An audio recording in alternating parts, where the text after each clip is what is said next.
welcome to Nigeria studio.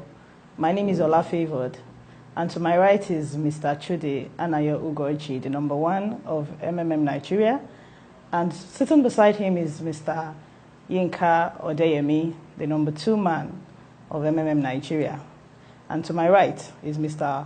Olabi Temitokbe.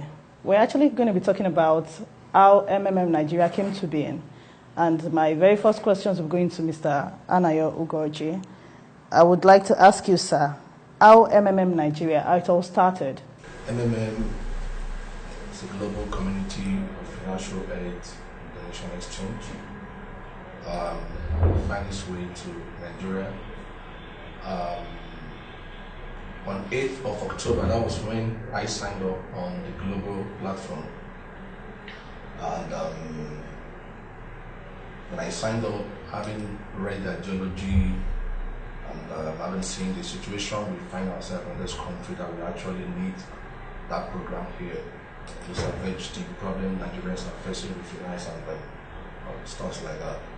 So I signed up, and they were looking for leaders who would help me to project this dream and vision across the nation. So I quickly sent information to some leaders, which my friend Yinka, one of the leaders I sent the link to, he was the only one who responded.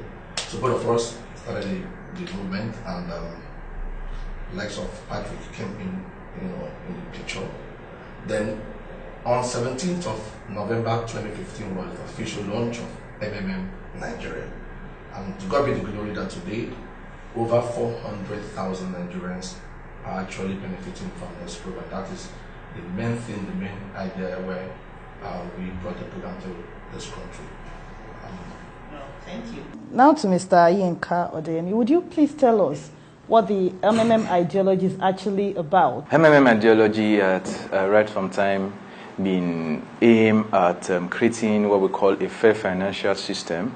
If every one of us understand what is going on around us now, you understand that the way the financial network, the financial system of the world is designed is actually projected at helping some set of people. Like, there's always this class thing that we know that the conventional things we hear of. That's why a lot of times you see that, there are some set of people that are in some particular scheduled, or let me say special areas, areas that are just for those class of people. And there are some areas too also that are just for the average person that is just coming up and the likes like that.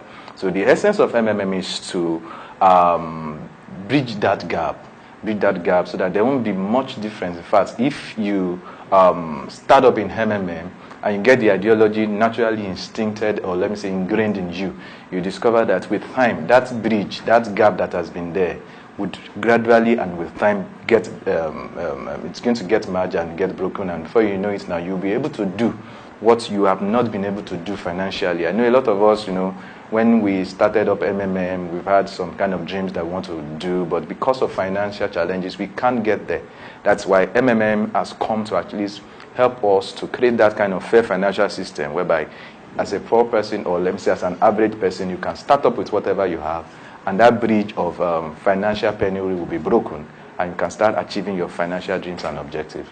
That is the main ideology of and it's also to create a platform whereby every one of us can come together to help ourselves to achieve a lot of things together. So that is why we also used to use that acronym that in we have millions coming together to help themselves to also make millions together.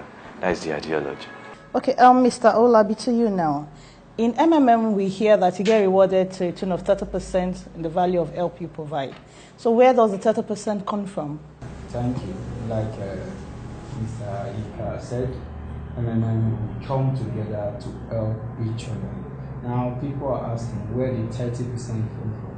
Now this 30%, we pay ourselves the 30%. Like we said, there is what we call crowdfunding. It is true crowdfunding. Crowdfunding is a situation where we pay some people with some other people's money. Now it turns around. It's like a cycle where a set of people donates, like we do in and we pay those set of people who have donated in the past. Then another set of people comes to donate again. and we pay those set of people who have donated this in the past. So it is a system that is used all over. The insurance company uses it. When you pay an insurance or a life cover, it is used to pay other people who are due to receive payment. The banks use it where you pay.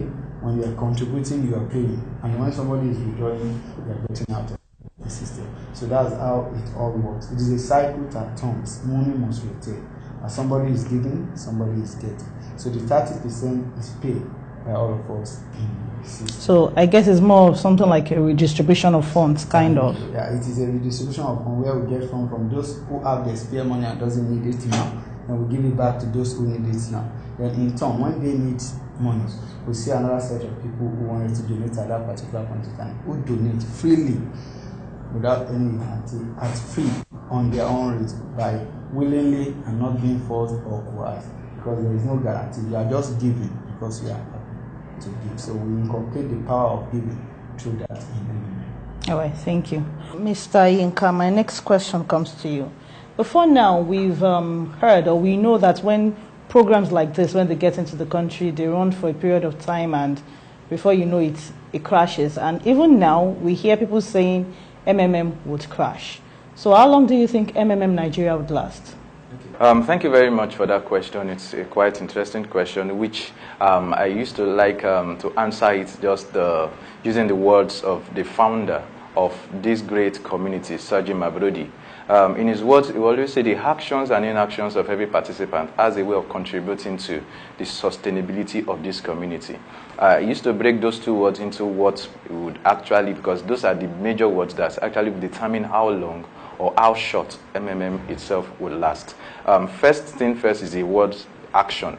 When we say action, to us as participants in MMM, the action simply means that for us as participants, we know that we are the ones that are actually bringing about whatever rewards we are getting on it, which is the 30%.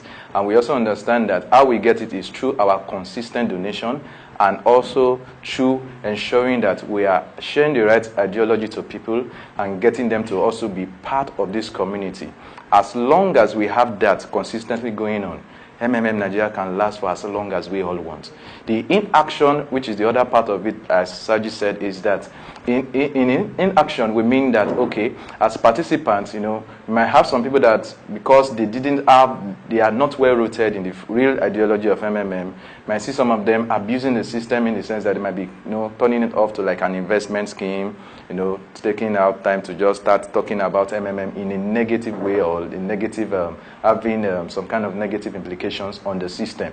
Such inactions have a way of somehow, in one way, creeping into the mind frame of participants and has a way of cutting short the sustainability factor of MMM.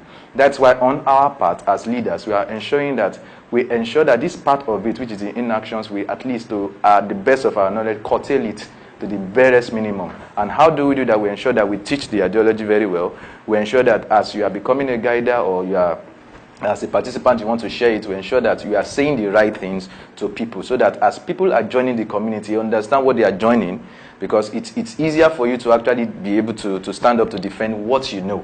And that is why we are actually always at all times ensuring that we teach the right ideology. We also ensure that our participants are also teaching the right ideology, not giving people just the mindset of just coming into the system, run away and do your hit and run and go. No, we don't want such things in the system. So what determines how long or how short MMM Nigeria will last is all in the hands of all the participants. Currently, we have over 400,000 participants. So that means the 400 participants are the one that determines how long or how short MMM will last. So in summary, our actions and inactions is what keeps MMM going. All right, thank you very much. Okay, Mr. Olabi, to you. In the MMM community, there are some people known as guiders.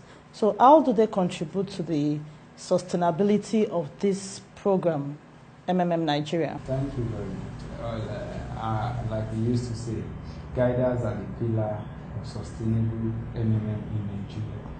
And how does that work? They are the people, the first very ambassador of MMM in the eye of every other participant. Now, I always say, from the participant, once you have a single referrer under you, you become a leader of that particular person, because you are the one that is to guide that person. Same applies to the guider. Now, how can Gaia does this? You know, we all have the same goal in MMM to create an honest and fair world, and our goal is the same. We want to make people happy. So because we want to make people happy, you need to guide them and teach them the right way to do things. How to provide help, how to get help, how to solve issues, how to attend to issues. All these things are part of rules and regulations in MMM. For them not to go astray, then they need the right ideology. They need to understand first, like Mr. Inka said, that it is not an investment thing. It is a donation exchange program. You donate freely. And it does not have any sign of guarantee. There is no guarantee in MMM. You may donate today and tomorrow you don't get your donation. But if people are not taught this right ideology, they are not aware of the risks involved in MMM, as such they can go astray and do something else. So in MMM, we have the right ideology, and people that can propel or teaches this right ideology are the guides. On the other hand, there are two basic things they need to do. One, they need to go over again and again the ideology of MMM so that it becomes part of them. It begins to come out of their actions the way they do, and from this, it leads me to the second one, which is they become an exemplary guide and a leader. That goes for all participants too. If you have a single referral you are guiding on how to do one or two things, you have to show him by example how to do the right thing, how to follow the right ideology, how to be aware of the risk, and to be aware that there is no guarantee in MMM. So doing this, the guiders will pass on the real ideology and how to do things, who in turn, the referrer, who refers somebody else who is a new participant, will pass it on. And with this, we can sustain this system for as long as we wish, because our action, inaction, and reaction. Reaction in the sense that when you see somebody using something that is wrong, that is outside the ideology of MMM, you can actually caution the person, correct the person, and report if case be, so that action can be taken against that person before the person collapses the system. We either be a keeper of this system or be a killer of this system. It's all in our hands. Thank you. Okay, back to Mr. Chuddy. I want to know, as regards MMM being legal or not legal, because we know that when such programs come, government would either say it is legal or illegal. Even banks tend to be a threat to this kind of program. So what measures are being put in place when such threats comes? Thank you. The legality of MMM, based on what my friends have actually explained, one would know that MMM is not a business. It's not an investment scheme. We're not registered with CAC, we're not registered with SEC. So I didn't say anything that should warrant, someone asking for legality of MMM or as to have a kind of legal backup of what we are doing. It's a platform that gives people the opportunity to give help. And of course, you should, we all know that as a donor, you don't request for an agreement or a legal backup when you want to give help to somebody outside there. We all have been giving help to beggars on the street and stuff like that, and we don't back it up with any legal terms and stuff like that. So the government coming in and the banks and all, I've always thought of it that any right thinking government should be able to partner with MMM. The reason is that we are actually helping them to solve the problem of unemployment. Now over 400 Nigerians are on board.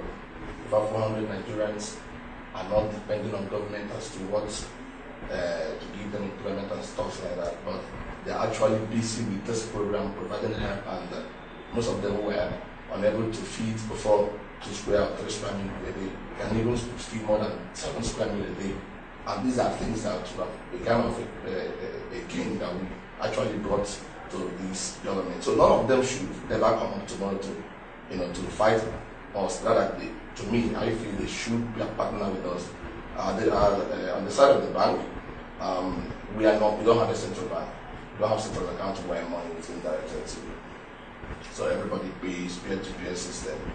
The bank themselves are also benefiting from what we're doing, because we don't pull that money as to what happened few years back when we had the issues of the bank and stuff like that, when people pull out money from the bank and the bank got up against it. But in MMM, we don't pull out money from the bank, rather we circulate money, within the system, and the bank as well benefits from it. So we, the Mavrodians or the participants in MMM, should have this in the back of mind that there's no need for guarantee to anybody.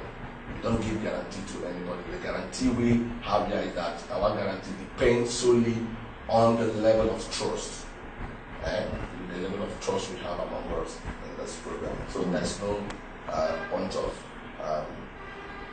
government or bank coming against us anytime, any moment. If we truly know what we are doing, so there's no point. Anybody who comes to seek for legal terms should as well look for other program. This program does not need any legal backup.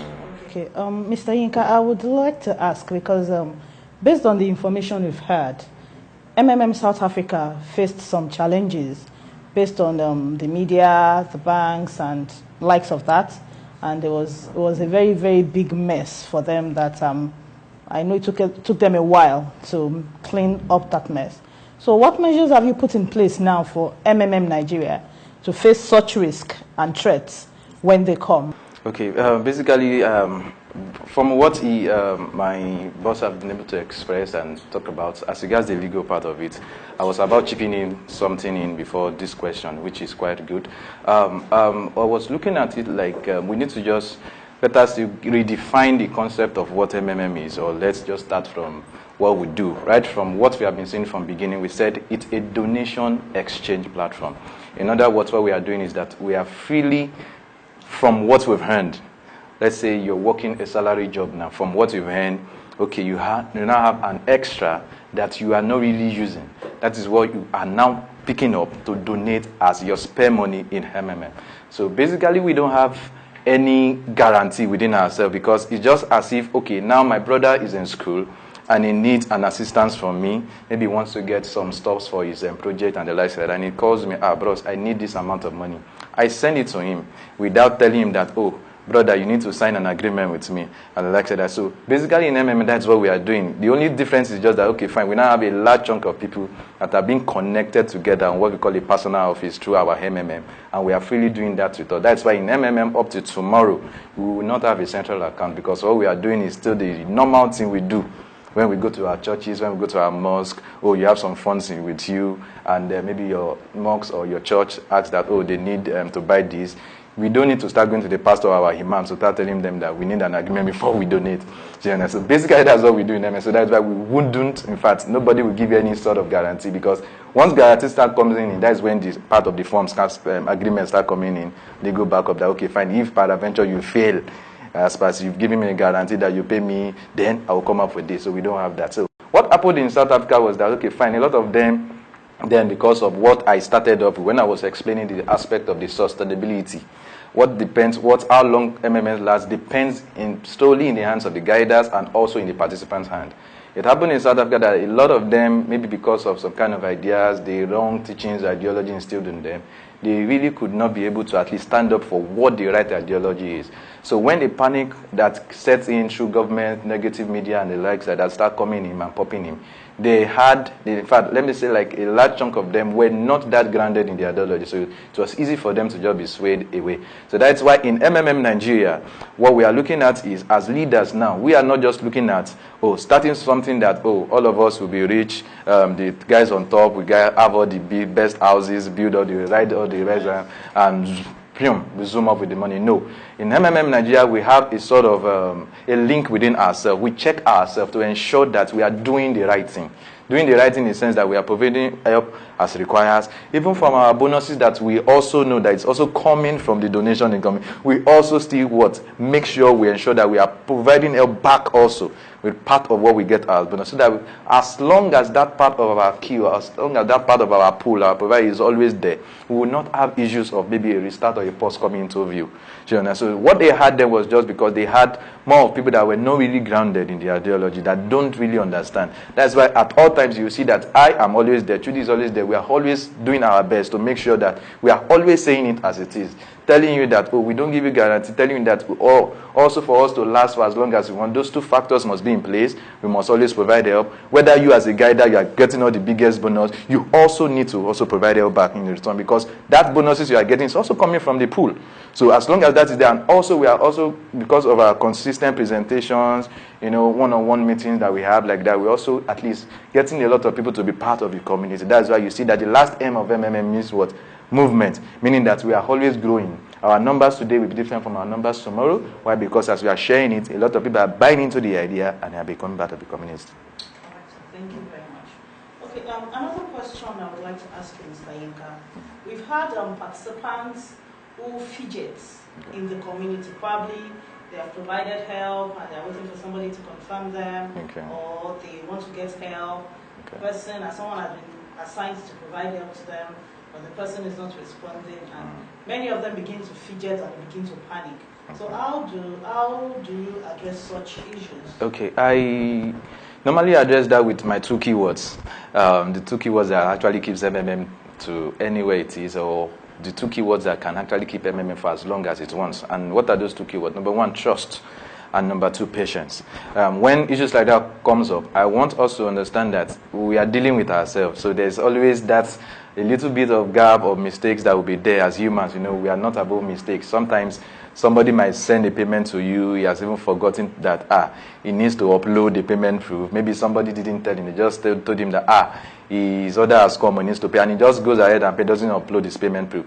In such instance, what we advise is that you as the receiver, you just need to understand that you just need to do an extension for that person and try and put a call through to him that you've gotten the payment alert, but you still need to do one more thing, to upload your payment proof so that the person can be confirmed. So basically what I used to say is that, or to just address that issue, is that we need to understand that we are dealing with ourselves, we are dealing with human beings, not robots. So that space of mistakes will always be there. So we need to understand that there are some basic steps that we need to take. Like for example, let's say, okay, you have received payment and you've not confirmed and the person has been on your neck and you still maybe you are not close to where internet is for you to confirm.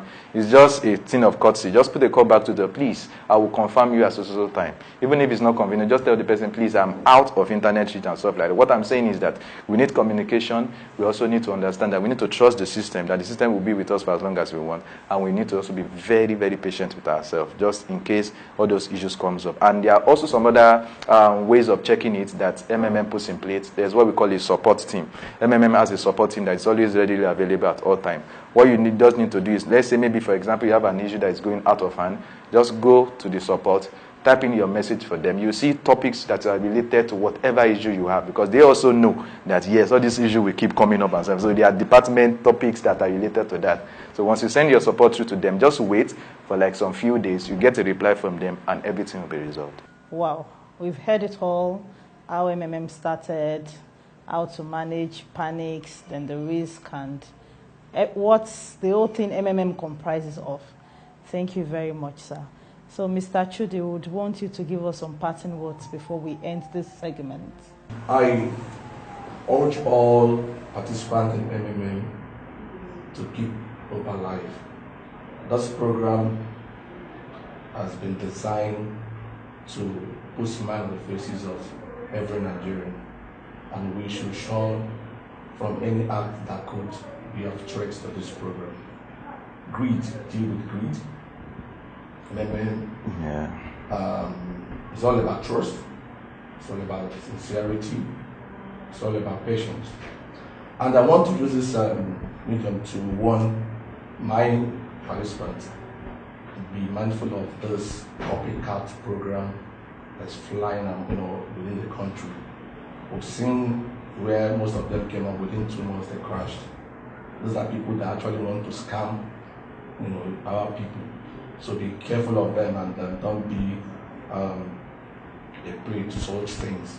And by the special grace of God, we are working towards pushing this program to 5-10 years.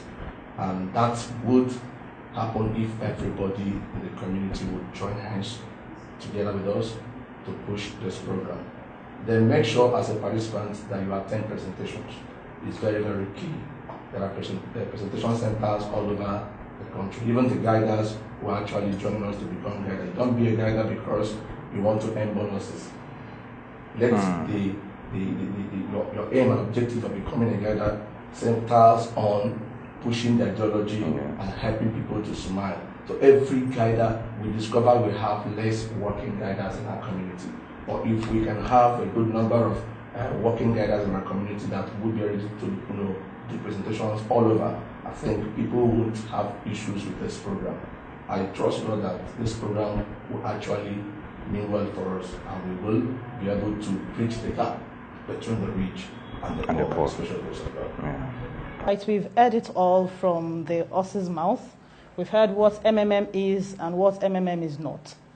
For those of us who have been hearing various things about MMM being investment, being a business platform, being something else outside the real ideology of MMM, we have actually heard it from the mouth of those who started the community. So I want to urge every participant of the community to be mindful of what they hear, what they teach, and what they preach as regards MMM Nigeria.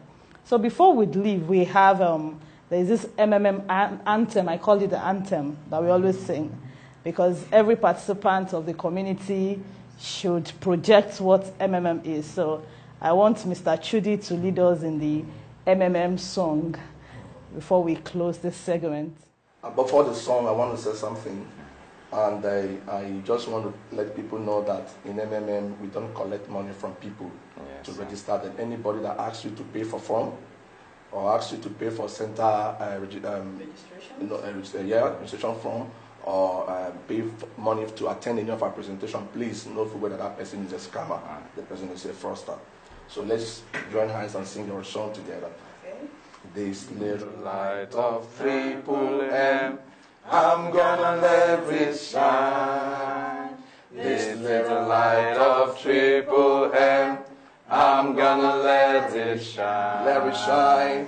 This little light of triple M, I'm gonna let it shine. Let it shine. Let it shine. Let it shine. This little light of Abraham, I'm gonna let it shine. Let it shine. This little light of triple M, I'm gonna let it shine. Let it shine. This little light of triple M, I'm gonna let it shine. Let it shine. Let it shine. Let it shine. MMM, bridging the gap between the rich and the poor. It's a task that must be done.